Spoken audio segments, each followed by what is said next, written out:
Supreme court में एक जनहित याचिका पहुंची है, उनमें सुनवाई हुई। याचिका में कहा गया कि जंतर मंतर शांतिपूर्ण विरोध प्रदर्शन के लिए अब कोई सही जगह नहीं रह गई है, क्योंकि यहां आने जाने की दिक्कत होती है। इस केस में भी क्या हुआ, एंट्री एग्जिट चौक हो जाती थी, तो पुलिस को फिर अब भीड़ जो है पानी की तरह है ना, भीड़ तो निकल ही जाएगी कैसे भी, तो वो हुआ। फिर उन्होंने कहा कि मेडिकल इमरजेंसी की स्थिति में यहां परेशानी होती है। यहां आसपास बहुत सारे कमर्शियल एस्टैब्लिशमेंट है, कनॉट प्लेस है भाई बाकायदा पूरा राजीव चौक, वो सब बंद हो गया था। तो चीफ जस्टिस सूर्यकांत ने इस मुद्दे को जरूरी बताते हुए केंद्र सरकार को नोटिस जारी किया है और कोर्ट ने सॉलिसिटर जनरल तुषार मेहता से इस पर जवाब भी मांगा है। मतलब इस पर बात हो रही है कि जंतर मंतर बंदी कर दिया जाए क्या प्रोटेस्ट के लिए। अब बोले त्रिपाठी आप।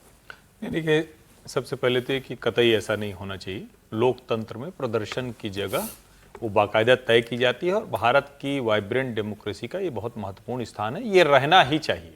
ये तो कांग्रेस की सरकारों ने, पहले तो बोट क्लब पर हुआ करता था, कांग्रेस की सरकार में वो बंद हुआ, तो मुझे नहीं लगता कि ये जंतर मंतर, और जंतर मंतर इसीलिए है कि आपकी आवाज वहां तक पहुंचे। अराजकता रोकना ये प्रशासन सरकार का काम है, वो करें। दूसरा, जिसको कहते हैं ना कि ऐसा आलू हो गया ये उबला हुआ कि ना उगलते बना ना निगलते बना। सरकार ने कहा है लाठी नहीं चलानी है, सरकार ने बुला के कहा भैया अच्छा तुम प्रदर्शन करोगे, ये लो जल्दी से प्रदर्शन कर लो, चलो बैठा दिया सबको। सरकार ने पूरी जितनी मतलब उदारता का चरम दिखाया। क्या आप उदार बने? नहीं बने।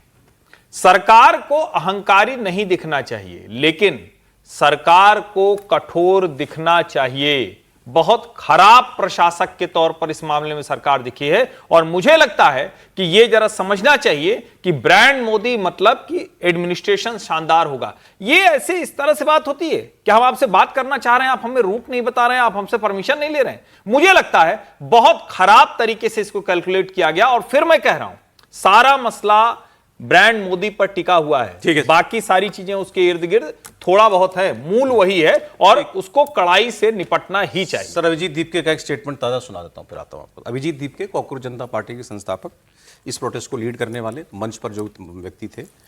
दीपके साहब आजकल स्टेटमेंट्स दे रहे हैं, इंटरव्यूज दे रहे हैं और उन्होंने कहा देखें इस देश का, अब देश की राजनीतिक पार्टियों से, पॉलिटिक्स से भरोसा उठ गया है।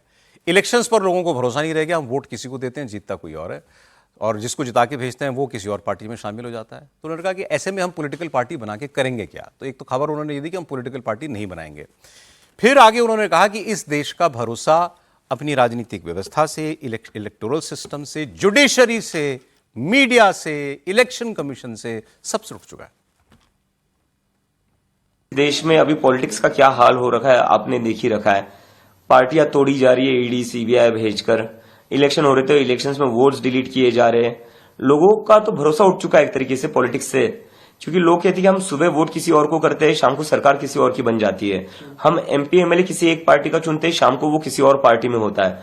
तो जब इस तरह का माहौल है पूरे देश में, तो जहां पर पूरा पॉलिटिक्स से भरोसा उठ चुका है वहां पर पॉलिटिकल पार्टी बनाकर करेंगे क्या।